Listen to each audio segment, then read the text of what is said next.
Good afternoon. Welcome, everybody. Hope you all had a wonderful lunch. Definitely, this is not going to make you sleep. We are going to have many more energizing speakers this afternoon. Let me have the honors of introducing this afternoon's speakers. The first one, our first speaker of the afternoon session is Swan Lee, who is a co-founder of Asian American Coalition for Education. Ms. Swan Lee not only founded Asian American Coalition for Education, but she is also an equal rights activist. Swan has organized numerous assemblies to advance equality, dignity, and respect for all Americans. In late 2013, Swan helped launch nationwide protests against ABC's genocide, normalizing content such as, "Should we allow Chinese to live?" Ms. Lee also helped organize the opposition against Asian Registry Bill H3361 in Massachusetts, protests against cultural violence.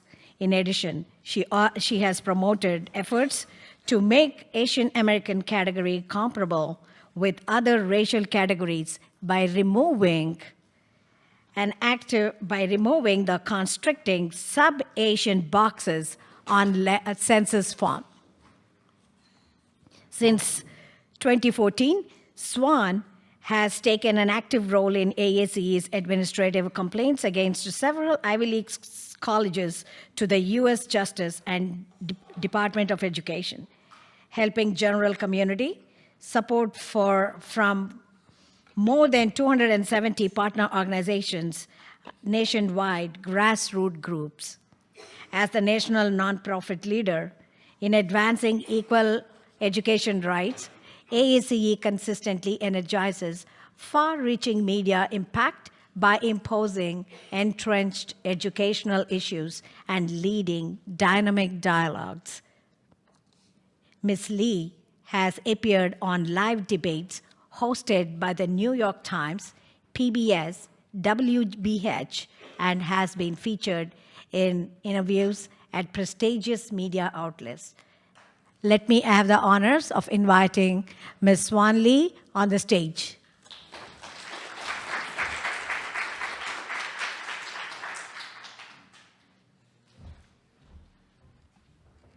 Good afternoon, everybody. I hope the lunch doesn't make everybody dizzy. I want to especially address the impact of the Asian American voice in this discourse about racial factor. Sometimes I think it's a misnomer called affirmative action because it's totally different from President Kennedy's version of affirmative action. I had a very interesting experience to share with this NPR reporter, Kirk. He works in higher education reporting.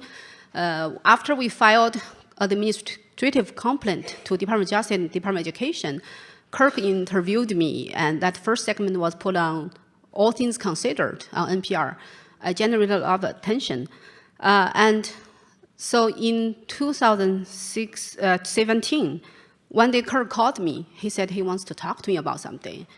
So I went there, and he looked very disturbed. He said New York Times reporter dug up some information and found Department of Justice is investigating about the racial factors influencing college admissions. And at that day, there was a media thunderstorm. A lot of media are very angry. They feel this is the administration trying to get rid of racial factor that will be unfair to minority students. So Kirk asked me what I think of this Department of Justice investigation. I said, oh, it's great. I said, it's a wave of fresh air because we feel so suffocated and despair in this conversation. We have no voice. And now, finally, the government is doing something. Our voice is finally being heard. This is really a welcome change. So as Kirk listened to me, I can see, not exactly angry, but he was very disturbed and upset.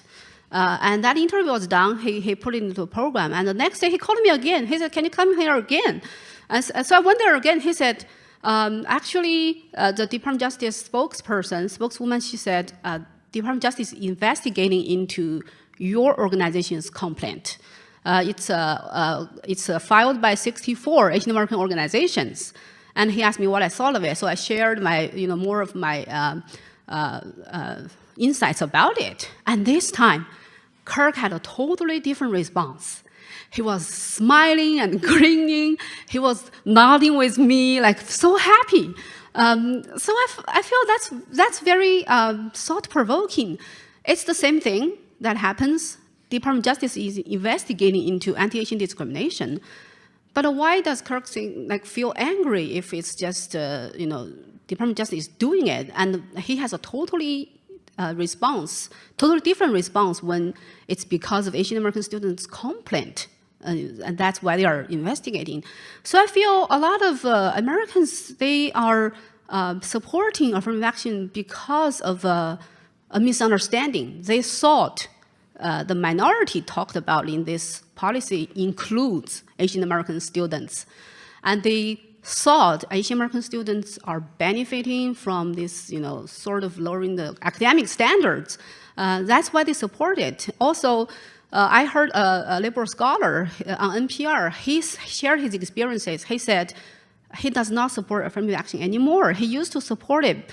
He thought all the minority students benefited, but now he realized this is like a whack-a-mole game. He saw the hammer only whacks the white students.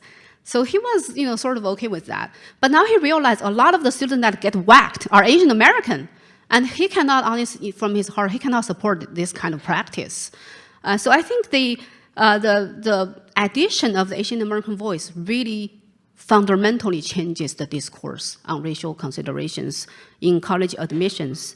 I want to share with you one stanza from the new clauses. It's etched on Statue of Liberty. I think it's very interesting. It said, "Give me your tired, your poor, huddled masses that yearning to be free."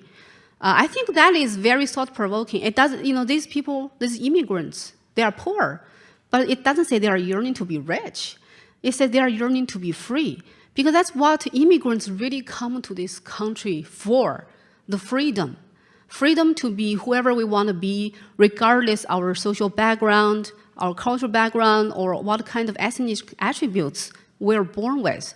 And this is very different from where we came from. In some countries, it has a more collective system. People are divided into pretty frigid classes or different categories based on what your grandfather owned. Then you are in the landowner class, and that is, you have to carry that label, the stigma, all your life, and opportunities are just taken away from you and given to other students whose grandpa happened to be broke at the country's beginning. But sometimes it's because their grandfather was a drug addict and blew away the family's savings.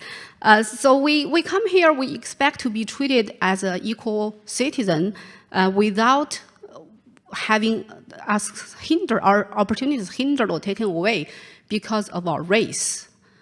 Why? Because we are born with race. It is an immutable factor, which means it cannot be changed. It's not a personal choice. None of us choose to be the race we are. Well, I didn't choose to be Asian, which I don't mind, but I don't want to be treated as a specific generic member of a specific racial or ethnic group. That is a lot of assumption, but rather we want to be just free as a total whole American. And that is a very different kind of philosophy that I see some of the policies are moving towards. There has been a wave of bills that are trying to register the ancestral origin of our citizens. In Massachusetts, we fought against this Asian Registry Bill, H 3361, which singled out the Asian American group.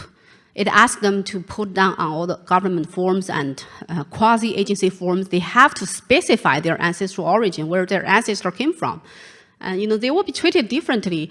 We fought very vehemently against that, and we defeated it last year. But this year, of course, the politician brought it back. But this time, it seeks to divide all the residents of Massachusetts, no matter what race. No matter you're Black or European American, everybody now has to specify their ancestral origin. And that is very humiliating. Think about our African Americans.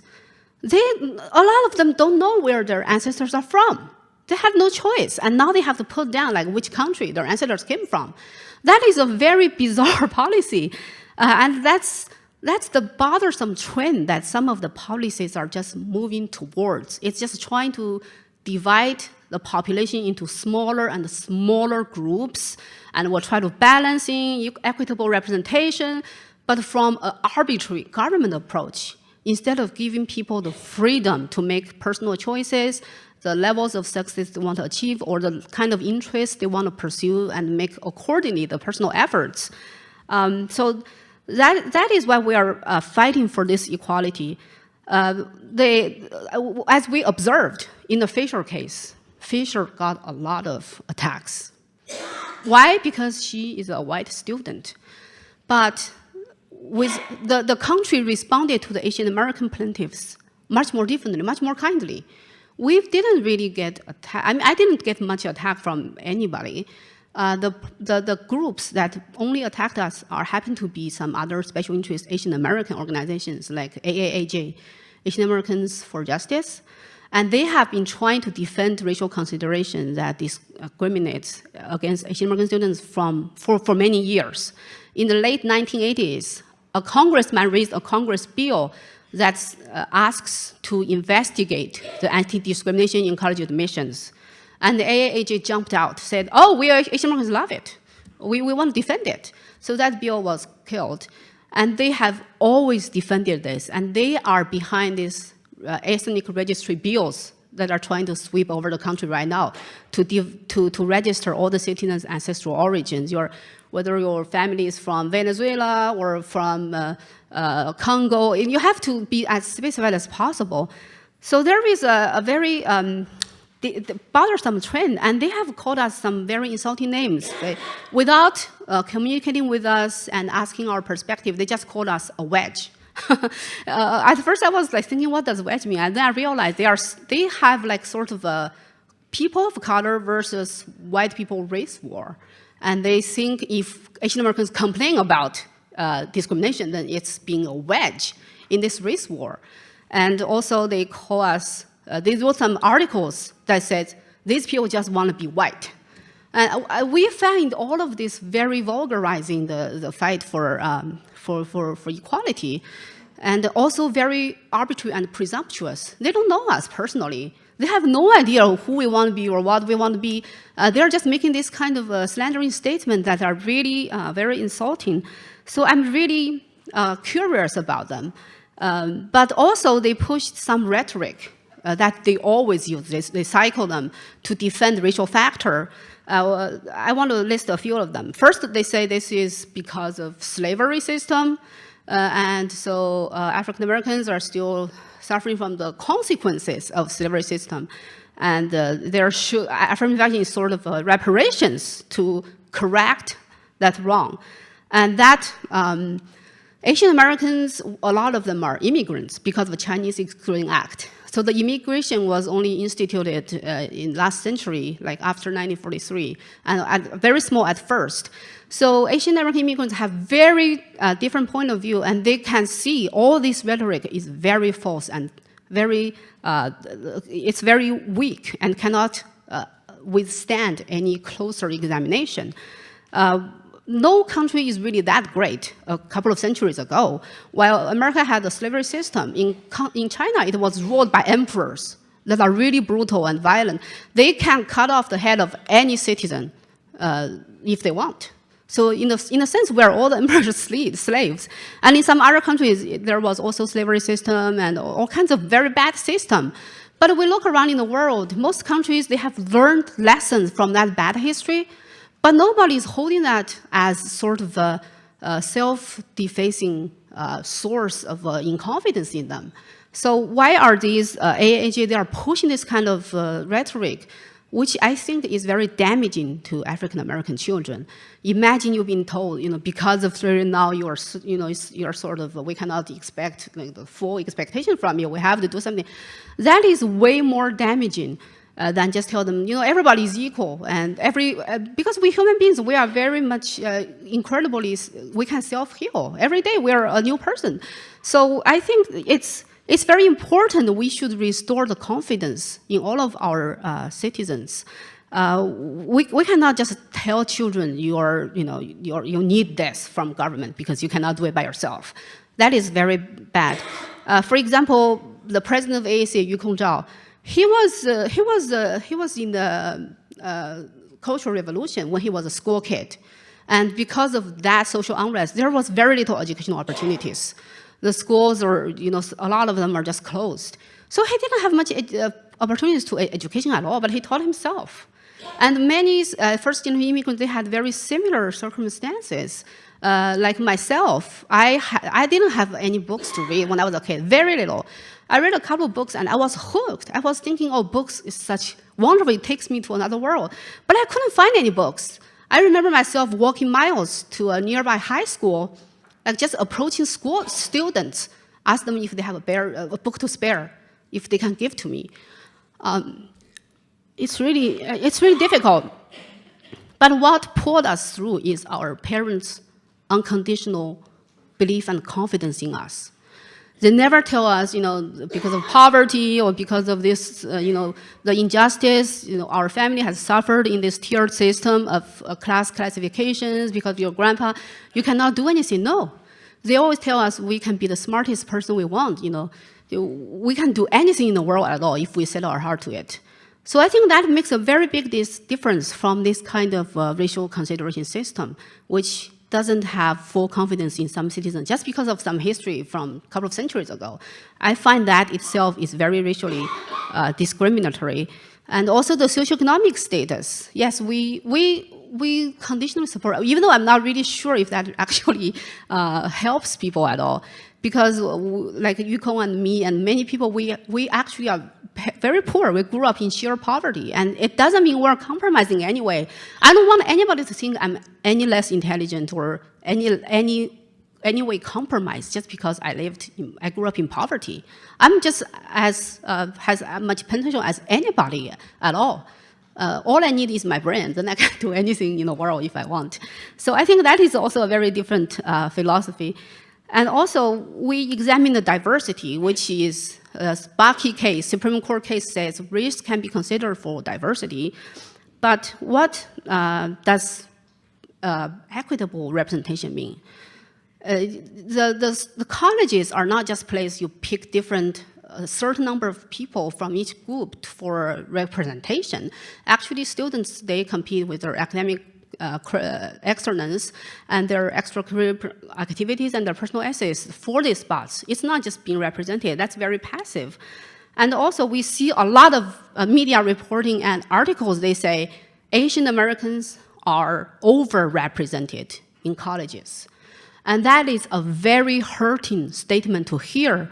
Why? Because while we are talking about making reparations for other racial groups because of slavery, we also suffer from a lot of anti-Asian discrimination laws like the Chinese Exclusion Act, where Chinese immigrants were not allowed to marry and have kids. They are not allowed to procreate. They don't want a lot of Asians in this country, and they cannot immigrate here. As a result, a lot of precious economic opportunities were taken away. People cannot become citizens, they cannot have kids, they cannot invest, they cannot save and buy a house or land or anything. So a lot of opportunities were taken away and at the benefit of other racial groups. But instead of talking about reparations for us, they are actually holding this against us as an excuse for discrimination. They say you are the smallest racial group, and anywhere if the percentage of Asian American students exceed 5%, then you are overrepresented. Then they feel they have an excuse to take away opportunities from students of Asian descent and given to other racial groups. So this is very hurting and unfair, and it directly unravels that logic of reparations. We're not getting any reparations, and we're not asking for it. We just want equality, and instead they are holding the result of anti-Asian discrimination and use that to discriminate against us, trying to limit us at 5% everywhere in the country. And that is a very scary idea, because think about it. Why do we want to recreate the population percentages of the national census at every school, every agency, every institution of America? That is impossible. For example, Asian American might be 5% nationally, but it's about 15% in Massachusetts. It's almost the second largest racial group. And at many states, it is very large racial group. So when you look at the Harvard case and you say, oh, they are 20%, but they only have 5% of percentage nationally, but this rhetoric is totally logically wrong. The national population percentage has nothing with an area's local population percentage. And it especially have nothing to do with the percentage of racial groups in the applicant pool to a college. So when you're arbitrarily taking the national census population percentage and try to recreate it in every college's institutions, you have to do a lot. You have to take away people's equality and their freedom. You have to use very much centralized power to make this happen. Maybe they can do it one day, but it cannot be done without sacrificing our equality and a lot of our constitutional rights. When they achieve that, America will not be America anymore. It will be even worse than a lot of other countries in the world. So we definitely condemn this definition of overrepresentation, underrepresentation using the national census population percentage. It's totally arbitrary and misguided and foolish. Lastly, I want to talk about how 70% of Americans actually stand with us. They clearly indicate in surveys that the racial factor should not be a factor in the college admissions. And why is that? Because grassroots parents like Gwen, we want solid education, K-12 education of quality for our children. We don't care if just a few students are pulled from our racial group to make up a certain diversity picture at a college. That does not help my children. That does not help our children. That is only a way to cover up and ignore the problems that exist in K-12 education. And that is doing our children wrong. That is why we don't support using racial factor to manufacture fake diversity at colleges, because that will leave the problems unsolved. And our children will continue to suffer from it before they remove racial factor and have to produce natural organic diversity at colleges without using arbitrary approach based on people's immutable racial attributes. So that has to be done. Still, I wonder, why do AAH support it? They are an Asian American organization, and they say they represent Asian Americans in fighting for civil rights. But anytime Asian Americans cry against anti-Asian discrimination, they try to put it out. They just publish a few articles, call you a wedge, call you want to be white, and then it could die down. So I want to know where they are coming from. I want to know exactly why are they supporting this when they should be supporting equality and fair opportunities. So I think I finally got an answer, because a couple of weeks ago, Vice President of AAC, Jack, participated in a panel at Columbia University, the Asia Society panel. And the representative from AAAJ, Asian American for Justice, Nicole, she finally said towards the end, she said, we support this because of Rainbow Coalition. So I finally got a clear answer why they are supporting it. Rainbow Coalition. Okay, so I have that information. So I did a little bit of research into what Rainbow Coalition is. And what I found is very interesting. You can look for it yourself. Rainbow Coalition is sort of a pact between some street gangs in 1960s, in the late 1960s. It's between some far leftist gangs like the Red Guard Party of San Francisco, which according to Wikipedia, they are far leftist. They believe in like Marxism and Maoism, and it's violent. And at that time, there were a lot of conflicts between these gangs in 1960s. I guess it was not a very stable period. And somehow to sort out these gang conflicts, they formed a sort of Rainbow Coalition to support each other.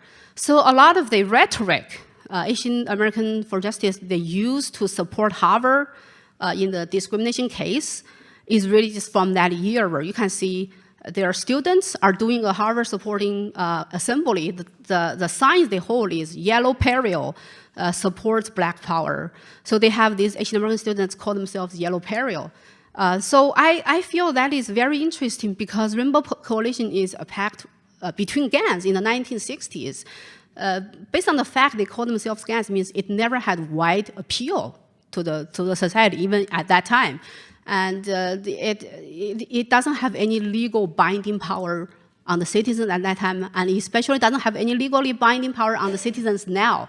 So they cannot expect us to be a member of that kind of coalition just based on our skin color, our ethnicity. They cannot just automatically assume you must do what they want you to do and vote whatever they want you to vote for and support whatever they want you to support. Otherwise, they will call you a wedge.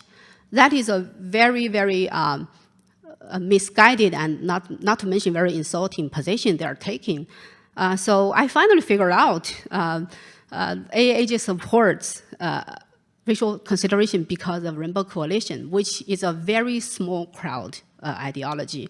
And most of Americans actually do not follow that. It has nothing to do with Constitution. It's more about gang politics, and it does not have any binding power on our citizens.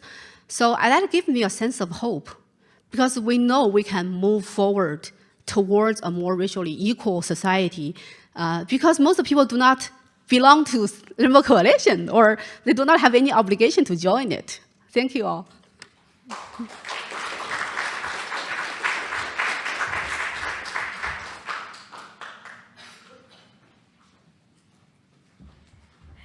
Thank you, Swan.